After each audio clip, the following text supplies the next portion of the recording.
I'm gonna kick your asses. Why is it always about asses with you, Hank?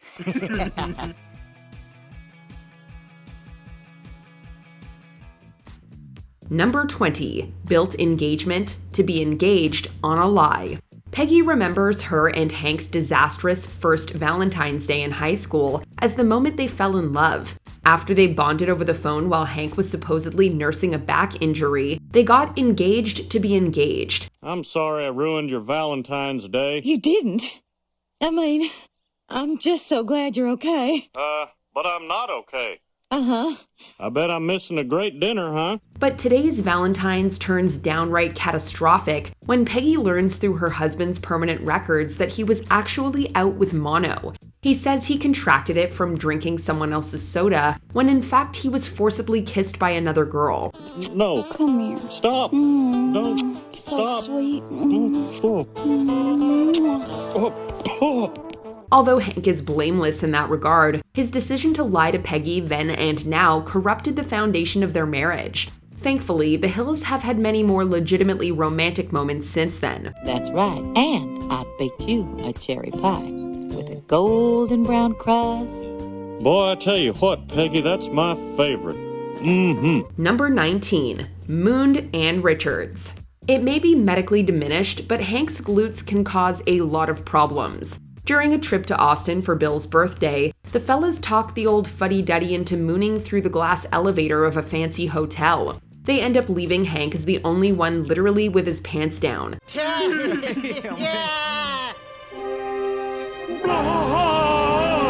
Little did anyone realize, one level facing the elevator is hosting an event with Ann Richards. Bill taking the blame works out for him when it leads to a brief romance with the former governor of Texas. I had a teacher once that served during World War II, and he mooned Eleanor Roosevelt. No. Yeah, he had the opportunity, and he took it. Still, the whole mutually humiliating stunt exposes Hank's bad luck with impulsive behavior. I'm doing it. I'm a mooner. I'm part of it. Number 18, trapped Peggy in a crate. Hank Rutherford Hill does not like magicians. Go figure. He also, equally unsurprisingly, does not believe in magic. So when Peggy, ever the egomaniac, participates in an elaborate magic trick, Arlen's most practical man wants to know how it was done. Rotating stage? Will you stop it? I promised Herrera I would not tell. And there is nothing more important to a magician than keeping secrets. Probably because so many of them are gay. After brainstorming solutions involving mirrors, a rotating stage, and hearing out Dale's twin Peggy theory, Hank resorts to simply claiming to have cracked it and sealing Peggy into a crate until she reveals the secrets. I have sealed the box. Okay, now what? Now you tell me how that trick was done. What? You're not getting out till you tell me. Hank Hill. I can wait. However, it's Hank who caves instead, letting her out, lest they be late for church. Peggy, I'm sorry, I didn't... Thou shalt not speak to me. Number 17, gave Bill some tough love. It's an especially hard Christmas for Bill, as he marks the 7th anniversary of Lenore leaving him. After he jumps off his roof, his friends begin monitoring him around the clock. The man is clearly in need of professional help. We've just got to watch him constantly until he snaps out of it. Instead, Hank gets fed up and destroys all the Christmas presents Bill accumulated for his ex-wife. Rather than snap him out of it, this outburst just makes Bill snap. He comes to believe that he actually is Lenore, until Hank also adopts the persona to convince Bill that he deserves better. I am Lenore and I don't love you. No, Hank! The difference with this rant is that it's about supporting Bill instead of berating him. Though Hank crucially learned the difference, he's surely no qualified therapist. I hit rock bottom there, didn't I, Hank? And hard. Then it's all uphill from now on. Yep, the wind's at your back, buddy. Merry Christmas. Number 16, extinguished the Olympic flame. Hank's friends may have entered him into a contest to carry an Olympic torch across through Arlen, but he doesn't take the honor lightly. In fact, he takes it seriously enough to sacrifice his own honor. After dropping the torch in a puddle away from the crowd, Hank begrudgingly lights a new flame. Is everybody clear on the plan? That's not the real flame, that's just fire. It's cheating. No, it's fine. His conscience ultimately gets the best of him just before the handoff. Thankfully, Bobby is able to use a cigarette that Dale lit with the original flame to transfer it legitimately.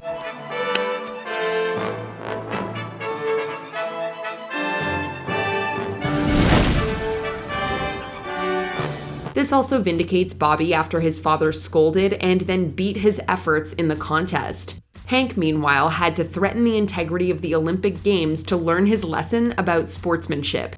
I hereby award this trophy to Bobby Hill. I guess if you wanted to do a celebration dance, that'd be all right. Number 15. Blamed a dead man. Hank has a strict sense of right and wrong, but his moral guidelines can be bent to save a friend. When the gang joined the fire department, it doesn't live up to Hank's standards, to say the least. It's stuck. That's because you're turning it the wrong way. Give me the wrench. No, wait. Incompetent to a level just shy of their Simpson and Griffin network peers, the guys wind up burning down the fire station. Where is it? Oh my God. Hank realizes that the fire was caused by a shoddy neon sign that Dale installed in tribute to its recently deceased owner, Chet Elderson. Ultimately, Hank opts to let the dead man take the blame, getting Dale off the hook and bringing the matter to a close. Chet Elderson. I did not. Chet Elderson. Yep, Chet was always trying to plug it in. He loved that sign. Number 14. Made Luanne move in time for a tornado. This episode sees Hank get off to a bad start. Without his glasses on, he nearly kisses Luanne, and adding to his embarrassment, he's naked, at least by his standards. Worse still, he soon learns that she's washed her lacy underoos with his cotton grippies. Will you look at what your niece has done? She's got my drawers spinning around with her unmentionables. Yeah, scandalous. Where's my coffee? But when a bill collector comes knocking, Hank realizes Luanne's not homeless after all, and promptly gives his niece the old heave-ho. The guys and I took care of it. You could move in there tomorrow if you want. Why are you doing this to me? You're welcome. Sure, he winches her trailer upright first, and gives a lead on a sweet propane discount, but his timing, that couldn't be worse. Not only does Luanne not want to move out, there's a twister on the way, and a trailer is as unsafe of a place as she could possibly be. I love you! And Bobby! And Luanne! To a lesser extent! Number 13. Got Con fired. Con can't help but show off to Hank when he lands a big promotion with a classified contract. But of course, Hank should know better than to cave to his friends about golf club material that could be adapted by the US Army. After swinging that club, I literally felt like dancing. When Bill mentions this information to a general over a haircut, Con loses the contract and his job. Hank feels this is entirely Con's fault, until Peggy makes him realize that he shouldn't have betrayed his neighbor's trust. Hey, don't try to make me into the bad guy. Con's the bad guy. He leaked government secrets. He's lucky they didn't shoot him. You know who's responsible for gossip? Gossipers. Con ultimately finds a better job, albeit with a 3-hour commute to Houston. The whole ordeal puts his connection with Arlen into perspective, but suggests that Hank may not respect Con's work that much after all. Well, you got me there, Con. My trunk is not like a movie star trunk. It's just a family man trunk. Number 12. Tricked Bobby and Luanne. When Bobby gets the opportunity to house sit for Boomhauer, it seems like the perfect way to teach the boy a lesson in responsibility. Instead, Bobby becomes co-host of a Boomhauer-grade party, and when it goes south, he holds Luanne responsible. Because of you, I'm propless. Hey, you can't throw those out. This CD is all I've got left of Rad. A prank war ensues, resulting in Bobby sabotaging Luanne's birth control pills, and Luanne tricking him into thinking she's pregnant. Mom, Dad, I've gotten Luanne pregnant.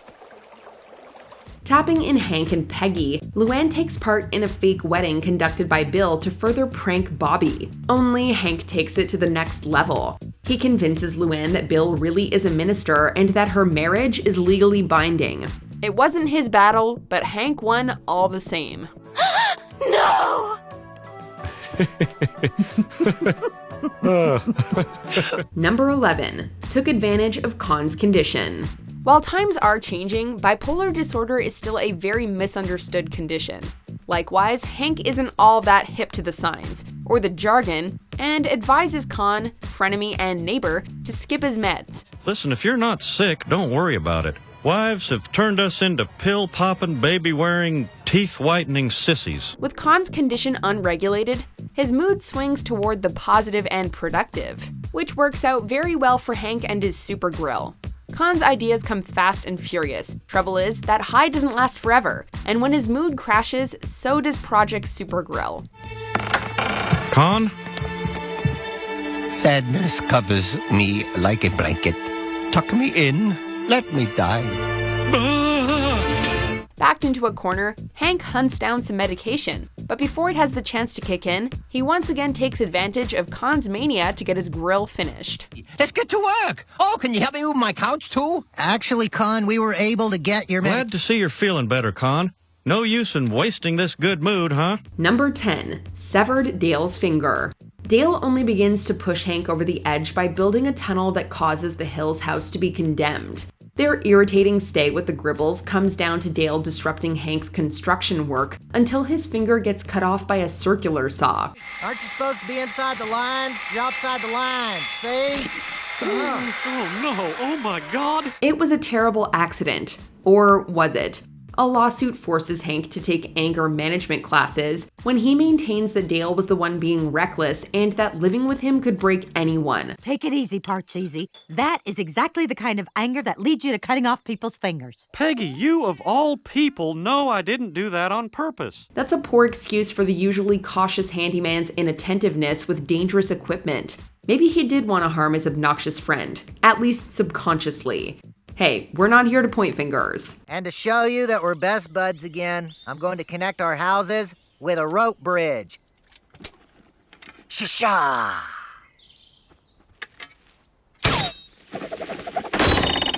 Dale! Number 9.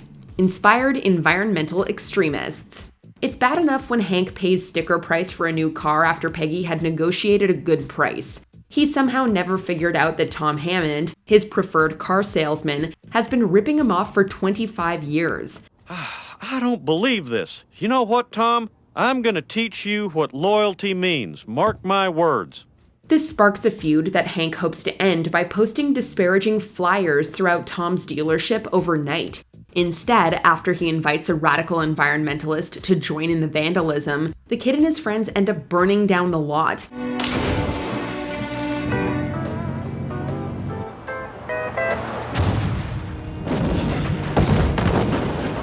This implicates Hank in an act of eco-terrorism. Although Tom drops the charges to protect his own dishonest brand, Hank learned the hard way how justice can get carried away with the wrong comrades. So what say we just leave this all behind us, Hank?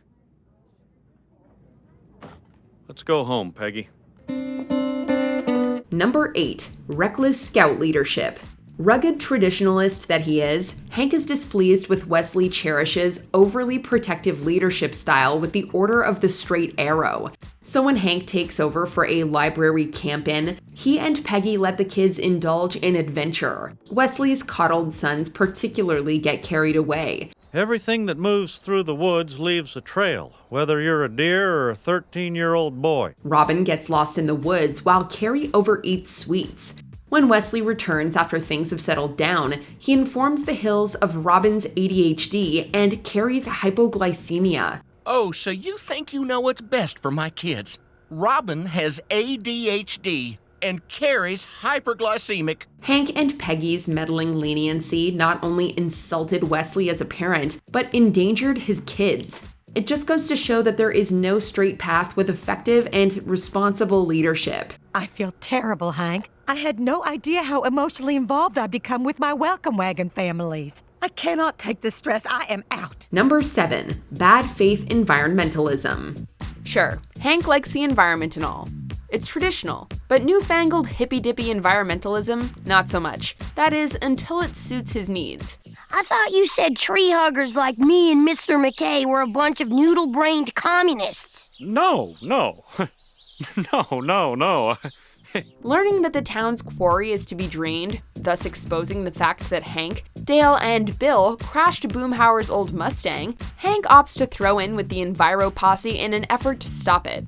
Doing so, he inadvertently bonds with Bobby on the younger Hill's terms. Drain the quarry, you'll be sorry.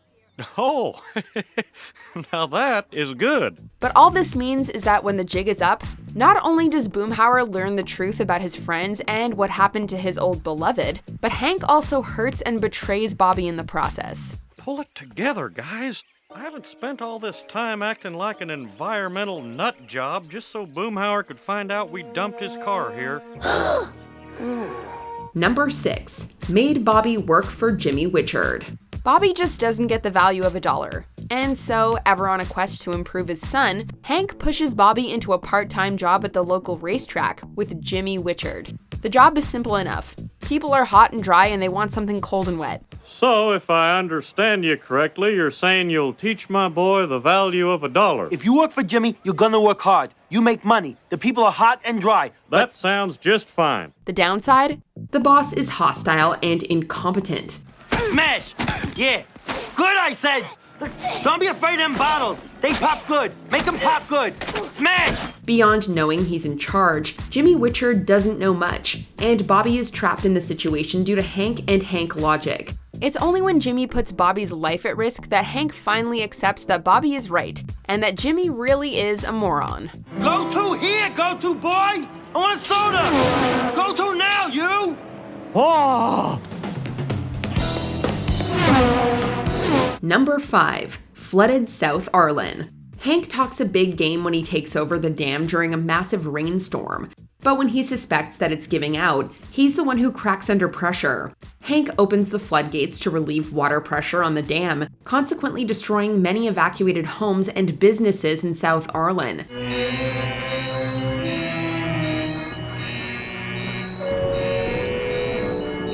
Had he not acted, the damage could have been much more severe. Without certainty, however, evacuees in the local shelter condemn Hank and nickname him Fludder. The ensuing panic further proves that Hank is not as good at managing crisis as he thinks. All right, people, easy. I'm sure Hank has a good explanation for destroying your homes and outlet mall. Whether he was right to open the floodgates, that's hard to explain to the people whose livelihoods were still devastated. I was not afraid. I had a difficult decision to make, but I weighed the choices and I acted. In other words, hey, you take that noise back. You don't know anything about this because you left your post. Yeah, well, maybe if I'd stayed at my post, we'd still have an outlet mall. Number 4. Misled police. When Hank goes to Debbie Grunn's apartment to confront her, he finds her roommate Gail alone. Hank tries to take the edge off with the slacker's cigarette, only to realize it contains marijuana. It's clearly an inferior tobacco. So does your wife party too? Party? We throw a party for 4th of July and Labor Day. No, I mean party, get high, get stoned. Ah! Meanwhile, Debbie is found dead in a nearby dumpster. Police arrest Gail for murder, as Hank is too worried about people finding out about the pot to explain that he was with the suspect on the night in question. But Gail couldn't have done it. He was... He was what, Dad? Nothing. Only when police start looking at Hank does he provide the alibi. His stuck-up ways very nearly landed an innocent man on death row. One can argue that Hank could have prevented Debbie's actually accidental death if he was initially honest about her harassment of him. Well, I guess I let you down, son. Number 3. Accidentally mugged someone. Hank doesn't play around when he suspects Barry Rollins of stealing his wallet after they bump into each other. Give me that wallet! Okay. I ought to tear your head off. Yeah, you better run. Peggy then arrives to reveal that she had grabbed Hank's wallet when he accidentally left it at home. He insists on explaining the situation to Barry in person after calling his phone. Little does Hank realize, this mugging was the last straw for the meek pushover. He attacks Hank and his friends when they come by Barry's house. I wonder if it'll fit in the mail slot. What the... Wanna come in? For a beer? Only during his arrest is his wallet finally returned. The whole thing could have been avoided if Hank didn't hesitate in talking things out with Barry. That doesn't stop the otherwise apologetic Hank from pressing charges. Anyway, I'm sorry. Are you pressing charges? Hell yeah. Number 2, gender discrimination. As a potential employee, Maria Montalvo's got it all: skills, confidence, and plenty of experience in the field of propane and propane accessories. Trouble is, she doesn't know football. Excuse me, who's Troy Aikman? Oh, and Hank's afraid that she'll accuse him of harassment. So he plays it safe and hires someone with substance use disorder. Leon, where have you been? You're over 3 hours late. I wasn't late. I was early. I got here at... What time do we open? Leon is a disaster from the get-go, but is unfireable due to Hank's ignorance of the labor code regarding disability. Additionally, passing over Maria creates problems at home, since it only confirms Peggy's suspicion that Hank found her attractive. Oh, you don't have to worry about that. I passed her over. So you were attracted to her? What? Oh, you must think she's one hot tamale if you couldn't even stand to have her in the office. Number 1, carton of cigarettes.